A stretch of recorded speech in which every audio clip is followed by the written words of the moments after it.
Excited na at sabay na rin ang pasasalamat ni Congresswoman-elect Leila De Lima ng mamamayang Liberal Party List na nanalo matapos ang proclamation kahapon.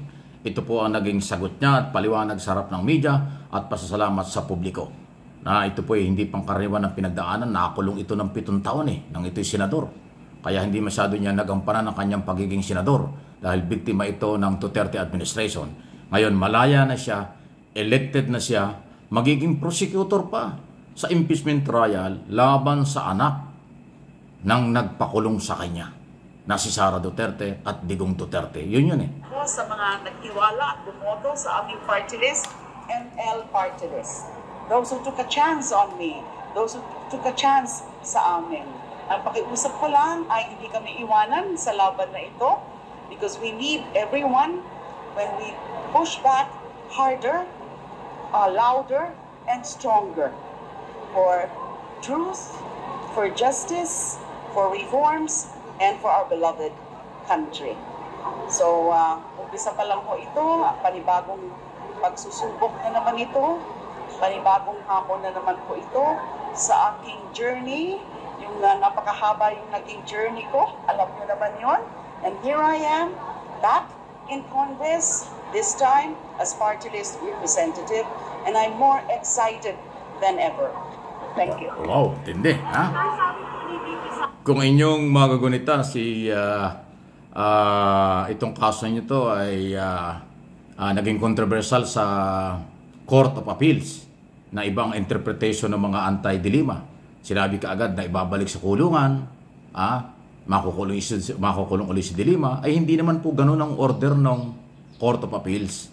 Ang sabi ng Court of Appeals dun sa RTC Judge sa Muntinlupa, ayusin mo yung iyong sinulat, yung iyong sinulat na acquittal, ayusin mo lang. Hindi ho magkakaroon ng retrial, hindi rin po magkakaroon ng pagbabalik sa kulungan. Taliwas sa pinapakalat ng mga Duterte camp na hindi matanggap na acquittal na at ngayon ay mambabatas. Eto, tinatanong siya dun sa mga developments. Sandali ha. Yung tungkol dun sa blood hindi dapat ganun ang iniisip. But siguro, ganun ang ginagawa ni VP Sara para lalo siyang, alam mo na, she's trying to court sympathy dahil mapalapit na nga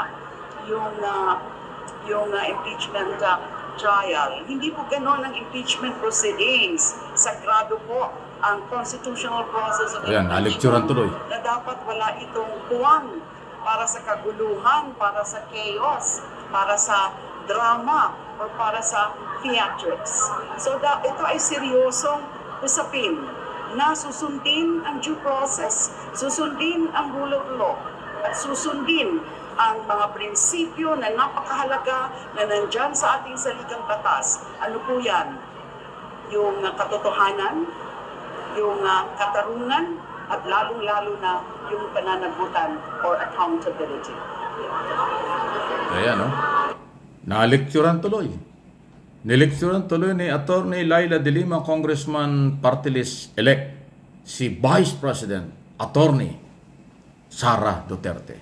Rule of law. Yun lagi natin sinasabi, rule of law, justice, katarungan, proseso, ang impeachment na naaayon, sagrado sa saligang batas. Ay bakit nga naman hahaluan ng pananakot? So ayan po, lecture ang inaabot tuloy. So makikita mo, ibang-iba po ang mga statement ng mga taong nakakaintindi ng rule of law. Ibang-ibang statement ng mga taong sumusunod sa batas. Ibang statement ng mga taong professional, may leadership, may pagmamahal sa bayan. Ibang-ibang statement ng mga taong hindi makasarili sa halip ay para sa katahimikan ng bansa at kaunlaran. Iba. Kaysa sa statement ng may personal na galit, personal interest, or hindi matanggap kung ano ang sitwasyon at hindi matanggap kung ano ang mga batas na may iral.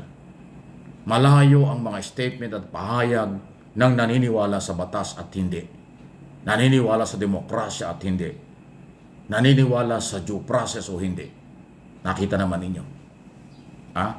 Kasi di naman tayo nagyayaw hanggat maaari ang acting topic sa aking mga channel dito sa Mike Abby Opinions at MA Pinoy TV yung makadagdag ako ng kaalaman sa halip na ma-depress kayo dahil hindi nyo alam.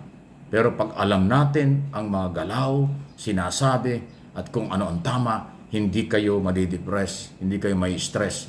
Tayo ay malalong magiging bukas ang kaisipan at magiging marami ang malalaman at higit sa lahat, magiging matatag ang ating paniniwala kung tama ang ating naririnig.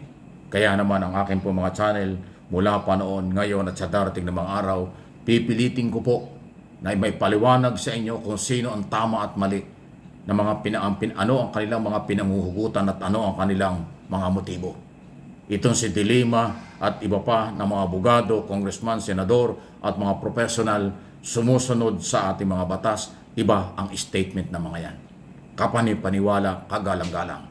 Pero yung mga taong iba ang layunin, punong-puno ng inggit, galit, at kung ano-ano pang meron sa kanila, iba ang linya, iba ang kanilang mga statement. Madalas, hindi naaayon sa batas. Madalas, karahasan ang sinasabi. Madalas, drama, panlilinlang, paawa ang effect, ang dating. So, dapat alam po ninyo kung sino ang ating papaniwalaan. Ako po ay mananatiling tulay ng tamang impormasyon na nangyayari sa ating bayan. Tulungan natin ang ating administrasyon under President Marcos matapos ang kanyang term, mapaunlad ang ating bansa, mapagandang ekonomiya, magkatrabaho ang Pilipino, magkaroon ng pagkain ng mga Pilipino, yung mga project ongoing naman, although nabubulag at bingay yung iba dyan, hanggang 2028 po yan. Yung mga nagpaplano na pumalit sa ating administrasyon under President Marcos, sa 2028 pa po ang tamang proseso ng pagpapalit ng liderato. Hindi ngayon, hindi bukas, hindi makalawa. Sa June 30, 2028 ang pagpapalit. Pagkatapos ng May presidential election sa 2028. Not now. Pagka ngayon nagpalit, hindi normal ang gobyerno. O bukas makalawa nagpalit, dahil inagaw ang kapangyarihan, back to zero tayo. Hindi tayo uunlad, pababa tayo ng pababa. Kung sino ang inihalal ng taong bayan, ating kilalanin. Kung hanggang saan ang kailang kapangyarihan at ginagawa ang kapangyarihan, ating suportahan. Ang mga nangaagaw dahil sa atat sa kapangyarihan, atat sa lahat ng bagay, huwag nating suportahan dahil tayo, kayo, na mga mahirap na Pilipino, tayo mga mamayan lagi ang nagsasuffer, tayo lagi ang nahirapan. Kayong mga mahihirap, pasintabi na po, alam kong hindi nyo gusto yan, pero huwag kayong paggamit sa mga personal interest ng mga taong lumalapit sa inyo. Huwag kayong palinlang dahil sa maliit na halaga. Huwag kayong palinlang dahil sa kanilang ambisyon. Huwag kayong palinlang sa kanilang mga sinasabing binubudol kayo. Tingnan ninyo kung ano ang maganda para sa iyo, sa anak mo at sa apo mo. Para sa bayan, madalit sabi. Please like and share ang ating mga video for information at kaalaman. Hopefully, naintindihan po ninyo.